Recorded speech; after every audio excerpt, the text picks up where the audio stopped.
তখন 5টা 5 বাজে আমরা সবাই রেডি হয়ে বেরিয়ে পড়েছি হোটেল থেকে। 18ই নভেম্বর 2023 আমাদের ডেস্টিনেশন সোনমার্গ। কিন্তু প্রথমেই বাধা, এই যে ছোট গাড়িটা, এটার জন্য আমাদের এই বাস আটকে পড়লো, কোনোভাবেই বেরোতে পারছে না। 40 থেকে 50 মিনিট চেষ্টার পর গাড়ির মালিকের খোঁজ পাওয়া গেল। ওই ছোট গাড়িটা তারপর পার্কিংয়ে সরিয়ে আমরা বেরোলাম।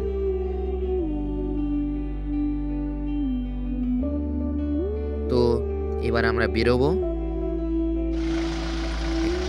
শুরুটা যেমন চেয়েছিলাম তেমন অবশ্য হয়নি। আমাদের অনেকটাই লেট হয়ে যাওয়ায় মনটা একটু খারাপ যে আমরা ঠিকঠাক টাইমে পৌঁছতে পারবো কিনা। তো যেমনই হোক আমরা চলা শুরু করলাম। আমরা ডাল লেকের 10 নম্বর গেটের ধারেই ছিলাম, সেই জন্য ওখান থেকেই এবার পুরো ডাল লেকটা আমরা ঘুরবো, কারণ ডাল লেকের চারপাশ ঘুরেই রাস্তাটা। তো এই যে এটা হলো ভারতবর্ষের একমাত্র ভাসমান পোস্ট অফিস, যেটা আমরা এত ভোরবেলা দেখতে পাচ্ছি। এত সকালে যেতে যেতে একটাও মানুষ চোখে পড়ছিল না, খুব কম। কিছুটা গিয়ে দুটো একটা গাড়ি দেখতে পাচ্ছিলাম, কিন্তু প্রায়ভাগ সময় আমরা রাস্তা দিয়ে একাই যাচ্ছিলাম। তো এত সুন্দর চারপাশের পরিবেশ, এই আলো, এখান থেকে আমরা দিনের বেলায়ও গেছি, কিন্তু এখন এই আলোগুলো জ্বলার পর এই পরিবেশটা আলাদা রকমেরই সুন্দর লাগছে। সেই জন্য এই ভিডিওগুলো আবার করলাম। এপাশে মুঘল গার্ডেন চলে গেল, এবার আমরা সোজা যেতে লাগলাম।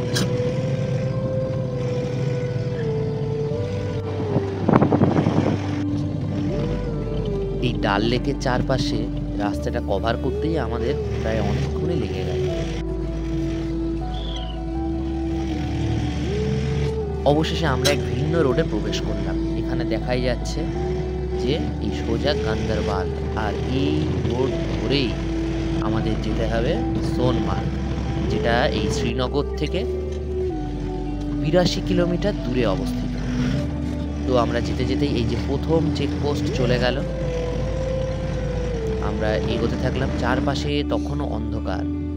এই যে সেকেন্ড চেকপোস্ট, এখানে আমাদের ড্রাইভার কিছু একটা ওদেরকে বললো, কাগজ টাগজ দেখালো, তারপরে ছাড়লো।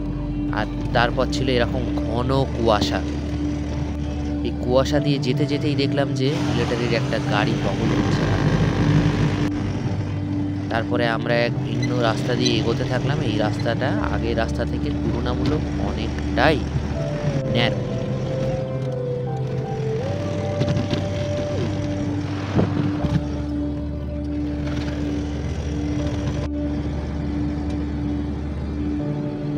এখান থেকে সোনমার্গ দেখলাম আর 55 কিলোমিটার বাকি। তার মানে আমাদের এখনো অনেকটাই রাস্তা যেতে হবে। আর এবারে রাস্তাটা হবে পুরোটাই পাহাড়ি, আর একটু যাওয়ার পরেই সেটা আমরা বুঝতে পারবো। এই অন্ধকারাচ্ছন্ন পরিবেশ একটা আলাদাই স্নিগ্ধতা তৈরি করেছিল, আর সেটা আমি খুবই উপভোগ করছিলাম তখন। চারপাশে কেউ নেই, একটা মানুষও চোখে পড়ছিল না। অনেকটা আসার পরে একটা দুটো গাড়ি ক্রস করছিলাম, সেটাও খুবই কম। তো নিরিবিলিতে যাওয়ার একটা আলাদাই মজা আছে, সেটা উপভোগ করছিলাম। এখান থেকে সোনমার্গ আর 50 কিলোমিটার বাকি। এগুলো সবসময় ফলো রাখছিলাম যে আমরা কত দূর পৌঁছলাম, আরও কতটা যাওয়া বাকি আছে। তো আস্তে আস্তে যতই আমরা এগোতে থাকলাম, দিনের আলো শুভ্রতা একটু একটু করে বাড়তে লাগলো।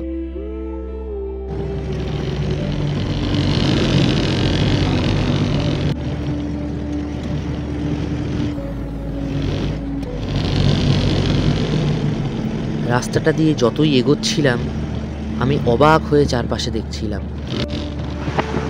এই যে এই ছোট ছোট অনেক নদী বয়ে গেছে, এগুলো সবই সিন্ধু নদেরই অংশ।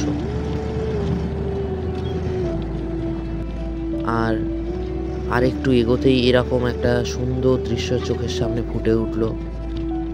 পাহাড়ের ওপর মেঘটা এত সুন্দর লাগছিল যে সেই রকম পরিবেশে না গেলে কখনো বোঝানো সম্ভব না যে এটা কেমন।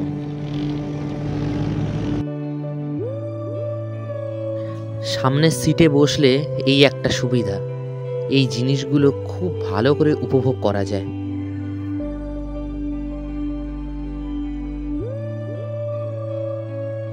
ডেস্টিনেশন কতটা সুন্দর হবে সেটা তখনও জানতাম না, কিন্তু এই চলার পথে রাস্তাটা এত সুন্দর আর তার চারপাশের পরিবেশ, এই পাহাড়, আমি বরাবরই পাহাড় প্রিয় মানুষ। আর তার উপর সামনে যখন এত সুন্দর পাহাড় শুধু দেখছিলাম যেতে যেতে, আমি মনে মনে যেন আনন্দে আত্মহারা হয়ে উঠছিলাম। তারপর দেখলাম এখান থেকে সোনমার্গ আর মাত্র 34 কিলোমিটার দূরে। এই তেলের ট্যাঙ্কার গাড়িগুলোই যা একটু বেশি দেখা যায় এখানে, আর তেমন কোনো গাড়ি চোখে পড়ে না তেমন এই ভোরবেলা। এপ্রিল মাসে শুনেছি সোনমার্গ নাকি এক অপরূপ সৌন্দর্য নিয়ে আসে, কিন্তু আমরা গেছিলাম তখন নভেম্বর মাস। এই সময়টাও ছিল চমৎকার, চারপাশের পরিবেশ এতটা সুন্দর। আসলে কাশ্মীর জায়গাটা এমন, এখানে কখনোই আসলে খারাপ লাগবে না। প্রতিটা সময়ই তার বিশেষ রূপ প্রদর্শন করে এই কাশ্মীর। পাইন, ফার, বার্চ আর দূর দূরান্তের পাহাড় শ্রেণীর শোভা দেখতে দেখতে আমি এগোতে থাকলাম। এখান থেকে সোনমার্গ আর মাত্র 23 কিলোমিটার দূরে। আর তখন দিনের আলোয় চারপাশের পরিবেশ বেশ ভালোই বোঝা যাচ্ছে আগের থেকে। সামনে এরকম তুষার শুভ্র পাহাড় দেখে মনটা আনন্দে আত্মহারা হয়ে উঠছিল যে এরকমই একটা জায়গায় আমরা আর কিছুক্ষণের মধ্যে যেতে চলেছি। চারপাশে পাহাড় আর সোনালি ঘাসে ঢাকা সোনমার্গ নিয়ে জনশ্রুতি রয়েছে যে এই উপত্যকার কোথাও এক কূপ আছে, যার জলে সোনালি রং ধরে এই উপত্যকায়। এই জন্যই নাম সোনমার্গ, অর্থাৎ সোনালি উপত্যকা। সোনমার্গ ভ্রমণের উপযুক্ত সময় মার্চ থেকে নভেম্বর হলেও এটি সবচেয়ে বেশি আকর্ষণীয় রূপ নেয় এপ্রিল থেকে মে মাসে। তবে যারা স্নোফল দেখতে কাশ্মীর যেতে চান তাদের জন্য ডিসেম্বর থেকে ফেব্রুয়ারি উত্তম, কারণ এ সময়টায় কাশ্মীরে সব থেকে বেশি স্নোফল পাওয়ার সম্ভাবনা থাকে।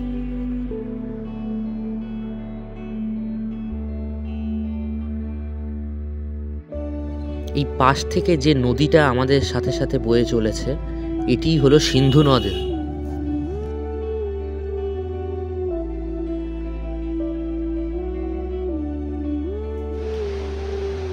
আমাদের ড্রাইভার এই জায়গাটায় দাঁড় করিয়ে দিল গাড়িটা। আমরা নামলাম, নেমে এই জায়গাটা দেখলাম চারপাশে এত সুন্দর লাগছিল নেবে যে সেটা বলে বোঝানো যাবে না।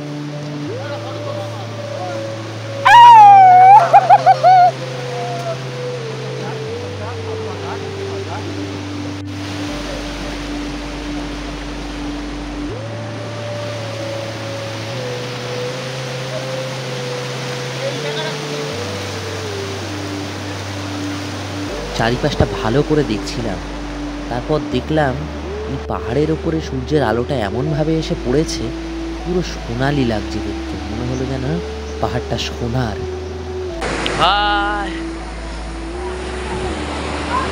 তো এখন আমরা একটু সোনমার্গে যাওয়ার পথে এক জায়গায় দাঁড়িয়েছি। দারুণ এখানকার একটা স্পট, অসাধারণ, মানে কি বলবো, যাই বলি তাই কম। পিছনে বরফের পাহাড় আছে। তো এখন পুরো ঠান্ডায় কাঁপছি। মনে হচ্ছে আমি স্বর্গে আছি, স্বর্গে যাচ্ছি। এখানে বসে থাকলে আর কোথাও যেতে ইচ্ছা করবে না, এত সুন্দর। তো এখন আমরা সোনমার্গ থেকে আর মাত্র 7 কিলোমিটার দূরে আছি। একটা দারুণ লোকেশন, দারুণ দূরে বরফের পাহাড় দেখা যাচ্ছে। সকাল 7:30 বাজে, মানে জাস্ট সূর্য একটু আগেই উঠেছে। তা এই যে নদী, সম্ভবত এটা বরফ গলা জলেই পরিপুষ্ট, তো ভিউটা একটা অসাধারণ অসাধারণ। তোমার এখন এই জলে একটু হাত দিতে হবে, সেজন্য গ্লাভস তো খুলতেই হবে। গ্লাভস খুলে একটু জলে হাত দেবো।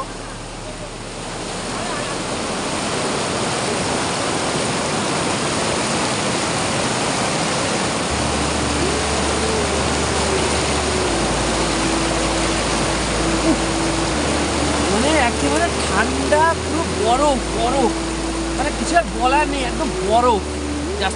বাবা গো, জায়গাটা ভালো করে পর্যবেক্ষণ করতে করতে দেখলাম একটা বড় হাড় পড়ে রয়েছে, কিসের তা জানি না।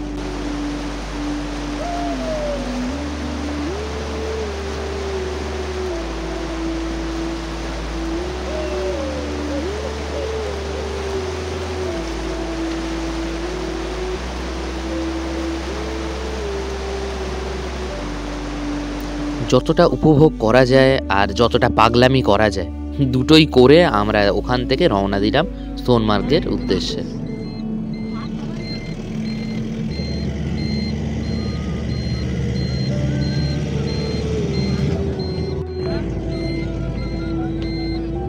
এই সিন্ধু নদ বরাবরই আমাদের সঙ্গে চলছিল।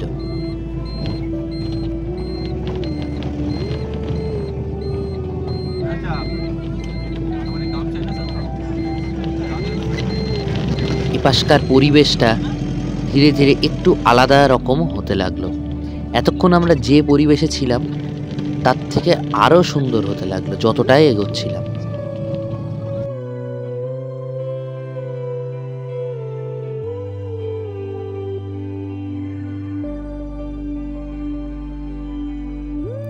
আমাদের ড্রাইভার বলল এই পাশ থেকে যে নদীটা বয়ে গেছে এর জল যদি কেউ পান করতে চায় পান করতে পারে, কারণ এটি নাকি খুবই বিশুদ্ধ।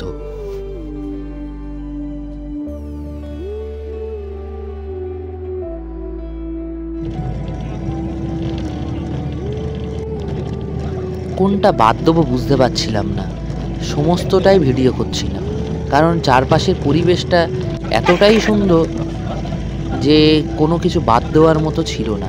আর প্রতিটা ব্যাগ ঘুরলেই একটা নতুন কিছু ওয়েট করছিল আমাদের জন্য। এই যে যেমন সামনে ওয়েলকাম টু সোনামার্গ, এই ব্রিজটা খুবই বিখ্যাত। এখান থেকেই বলা হয় সোনমার্গ ঢোকার রাস্তা শুরু। অনেক ফিল্মের শুটিংও হয়েছে এখানে, আর এটি অনেকের কাছেই খুবই পরিচিত একটি ব্রিজ।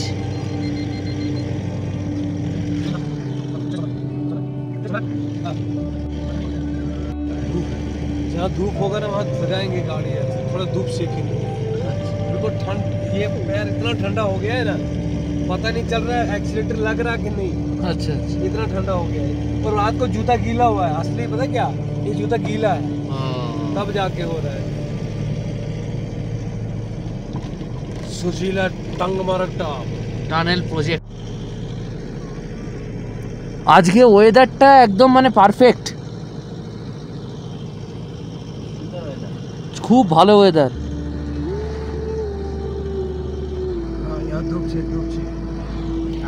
এরপর আমাদের সামনে যে এত সুন্দর একটি জায়গা অপেক্ষা করছিল তা কখনো কল্পনাতেও ভাবতে পারিনি। এ বাবা, রুকো রুকো রুকো রুকো। সোনমার্গ এখান থেকে আর মাত্র কয়েক কিলোমিটার, আর সেখানকার ভিউ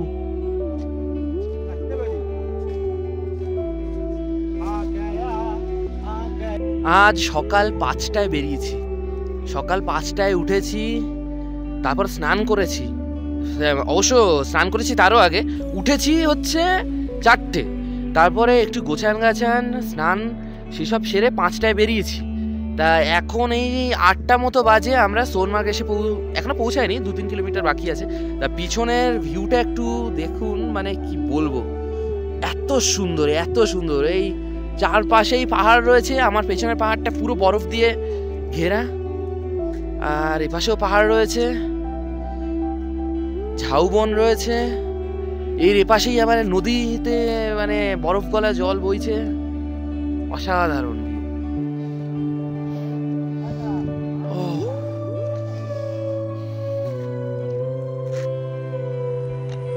তারপর দেখলাম এই একটা গাধার মতো কোনো এক প্রাণী হেঁটে হেঁটে আসছে। আমি তার কাছে গেলাম, সে এতটাই ফ্রেন্ডলি ছিল যে আমাকে অ্যাকসেপ্ট করলো। আমি ওর গায়ে হাত বুলিয়ে দিচ্ছিলাম আর সে চুপচাপ দাঁড়িয়ে সেটা উপভোগ করছিল। আমার খুবই ভালো লাগছিল। ওর মাথায় হাত বুলিয়ে কিছু লেগেছিল, সেগুলো ঝেড়ে ঝেড়ে ফেলছিলাম। আমার নতুন ফ্রেন্ড,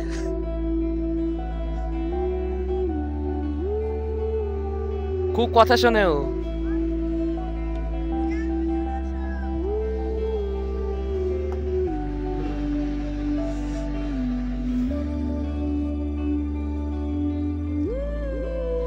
ভালো করে চারপাশটা দেখছিলাম। ওই সময় একমাত্র আমরাই ওখানে ছিলাম, আর কেউ ছিল না। আর কোনো পর্যটক আমাদের আগে আসেনি। আমরা এতটাই ফাস্ট পৌঁছে গেছি ওখানে। এক আলাদাই অনুভূতি। উফ।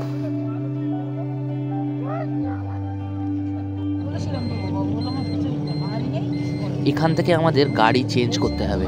আমাদের এই বাস কোনো এক পার্কিংয়ে রাখতে হবে, তারপরে এই যে দাঁড়িয়ে আছে এরকম ছোট গাড়িতে করে আমাদের পরবর্তী যেসব জায়গা রয়েছে সেই সব জায়গায় যেতে হবে। তো আমাদের ড্রাইভার খুঁজছিল একটা পার্কিং কাছাকাছি।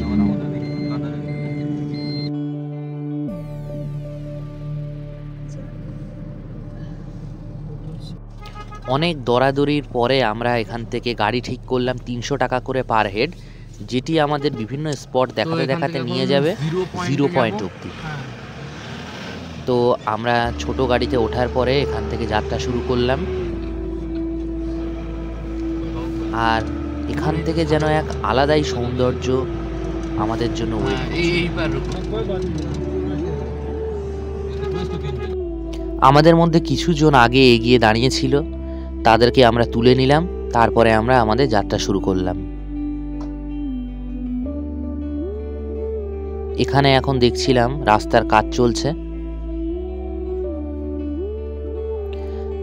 আমরাই ফার্স্ট এসেছিলাম, সেই জন্য আমাদের কোনো অসুবিধা হচ্ছিল না।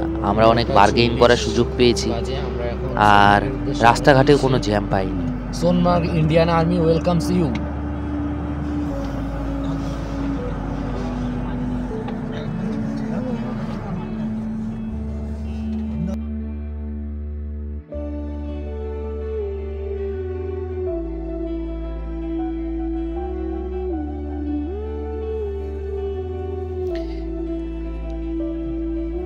এই যে রোডটায় উঠলাম এটি সোজা লাদাখ চলে গেছে। আর এখানে প্রত্যেক দিনই এরকম সারি দিয়ে দাঁড়িয়ে থাকে তেলের ট্যাঙ্কার।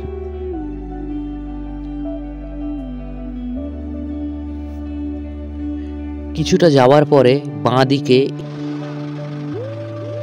এই প্লেসটা বলা হয় এখানে মাছ ধরা যায়। এখানে মাছ চাষও হয় বিভিন্ন প্রজাতির। আমরা নামিনি ওই জায়গাটায়, ছোট ছিল, বাইরে থেকে সব দেখাই যাচ্ছিল। তারপরে এই যে সামনে এত সুন্দর পাহাড়, উপরে স্নোফল হয়েছে সেই জন্য বরফ জমে রয়েছে। এটি দেখতে দেখতেই আমরা সামনের দিকে এগোতে থাকলাম। আর এই পাহাড় এখানে শুরু, সামনে আরও সুন্দর পাহাড় আমাদের জন্য ওয়েট করছে, যেটি পুরোটাই বরফে ঢাকা।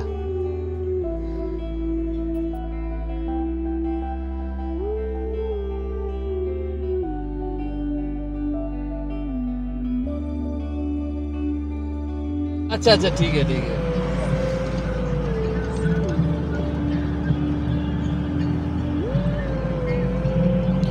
আমি ড্রাইভারের সঙ্গে বিভিন্ন বিষয় নিয়ে আলোচনা করতে করতে যাচ্ছিলাম। ये हेलीपैड अमरनाथ यात्रा का, जो अमरनाथ यात्रा जाते हैं ना, जिसको बाबा बर्फान की यात्रा बोलते हैं, उस टाइम हेलीकॉप्टर यहाँ से चलता है। ये बात तो एक्सीडेंट भी हुआ। हाँ, यहाँ पे एक्सीडेंट। अमरनाथ यहाँ से कितना दूर है? अमरनाथ यहाँ से 28 किलोमीटर है, आगे बालटाल से 16 किलोमीटर है। अच्छा अच्छा।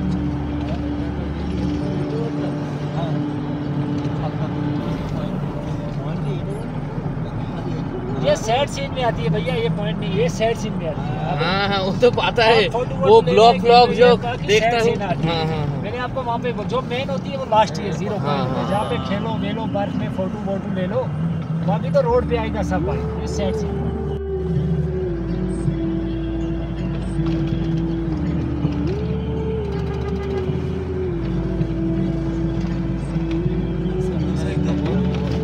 बाकी पाकिस्तान यहाँ से कितना दूर है? यहाँ से 100 किलोमीटर। अच्छा। जो ये ब्रिज है ना, हाँ, हाँ। ब्रिज इसको बोलते हैं। 99 में इसको बार हुई थी जब ये उड़ा दिया था, पाकिस्तान लोग को काट लिया था इसको। यहाँ तक आए थे? हाँ, ये उड़ा दिया था बम मार के। अच्छा पूरा धमाका करके ये उड़ा दिया था। अच्छा ये तो इस पहाड़ से ऊपर से धमाका दिया था। अच्छा।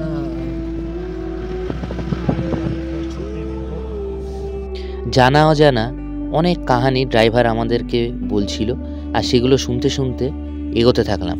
আগের যে ব্রিজটা, ওটা বলছিল যে 1999 সালে পাকিস্তানিরা এসে একবার উড়িয়ে দিয়েছিল ওই ব্রিজ, এতটা চলে এসেছিল।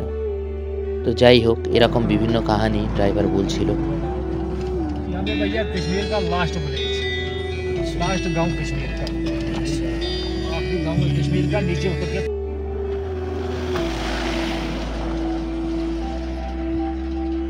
তো এই হচ্ছে কাশ্মীরের লাস্ট ভিলেজ,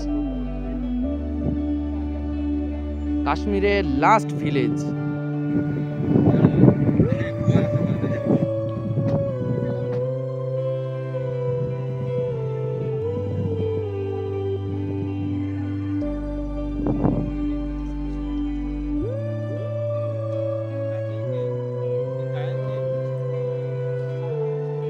তো এখন রয়েছি কাশ্মীরের লাস্ট ভিলেজে, আমার পিছনে,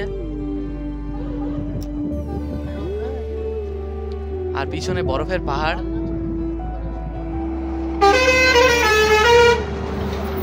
যতদূর দেখবে শুধু বরফ, আর এরপরেই কার্গিল শুরু হয়।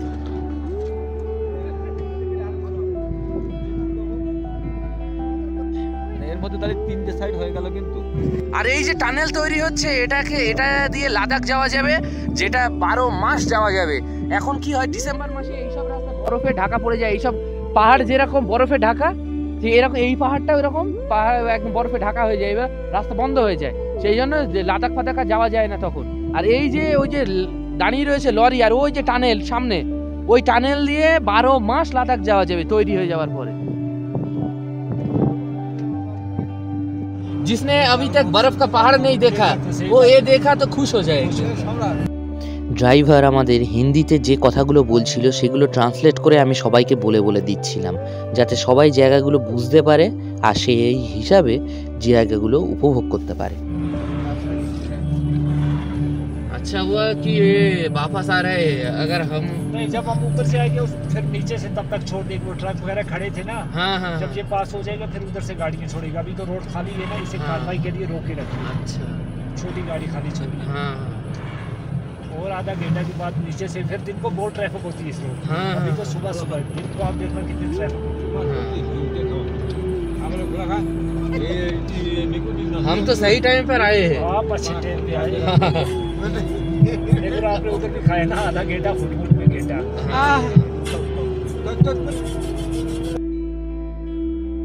এই মিলিটারির যে কনভয়গুলো যাচ্ছে, এইগুলোর ভয়েই আমরা আগে আগে এসছি, কারণ এগুলো যদি আমাদের আগে থাকতো তাহলে আমাদের ডেস্টিনেশনে পৌঁছাতে অনেকটাই লেট হয়ে যেত।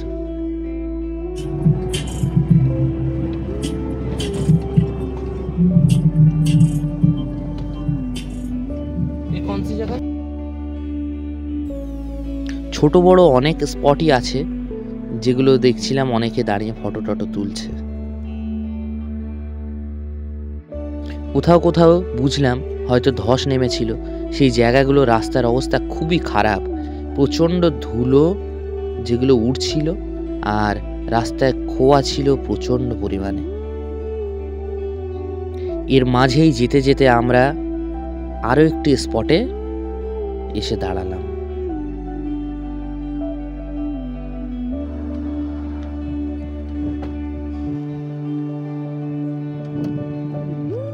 এখান থেকে অমরনাথ যাত্রা শুরু হয় পায়ে, আর এই হচ্ছে বেস ক্যাম্প, অমরনাথ যাত্রার বেস ক্যাম্প।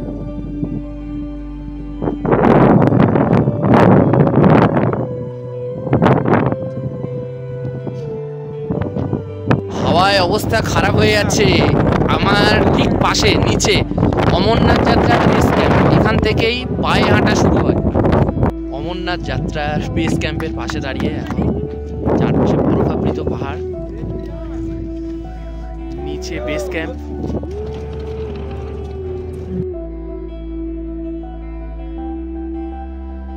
তারপর আবার আমরা চলতে শুরু করলাম সামনের দিকে। এবারে আমাদের ডেস্টিনেশন জোজিলা পাস।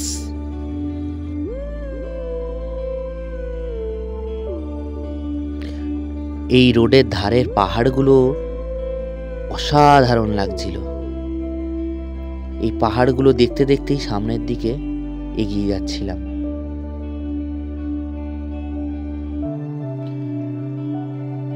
জায়গাটায় না গেলে বর্ণনা করে বোঝানো সত্যিই খুব মুশকিল।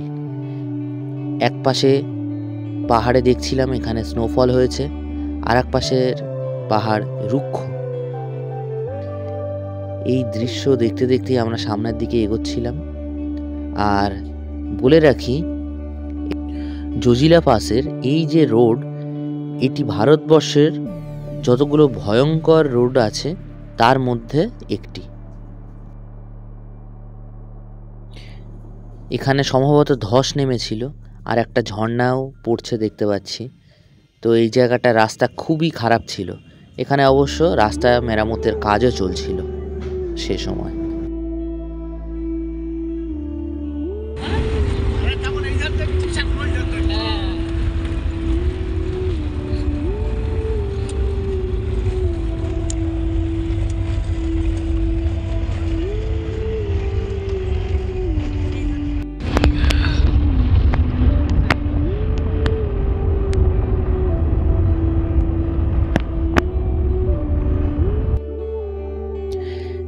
দেখতে দেখতে আমরা জোজিলা পাসের একদম কাছাকাছি চলে আসলাম।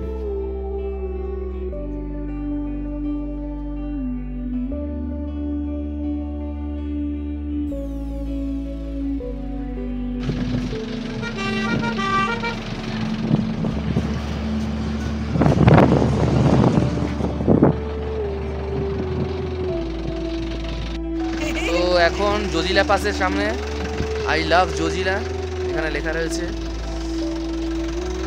আর পিছনে বরফের পাহাড়, বরফ আর বরফ, চারপাশে বরফ। আই লাভ জোজিলা লেখা রয়েছে।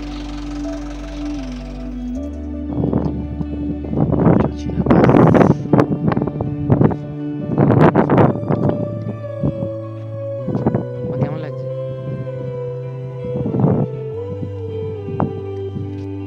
জায়গাটায় দাঁড়িয়ে একটু ফটোশ্যুট করে আমরা আমাদের লাস্ট অ্যান্ড ফাইনাল ডেস্টিনেশন 0 পয়েন্টের দিকে এগোতে থাকলাম।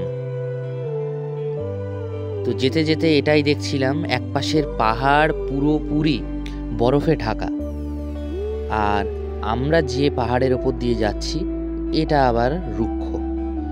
তো এই দুই কম্বিনেশনে একটা দারুণ প্রকৃতির নিদর্শন দেখতে পাচ্ছিলাম।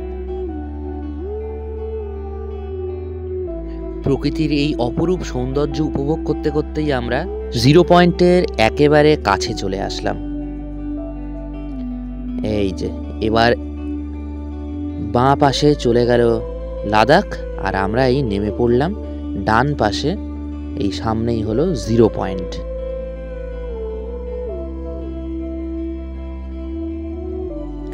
এই লেকটা পুরোপুরি জমে আছে।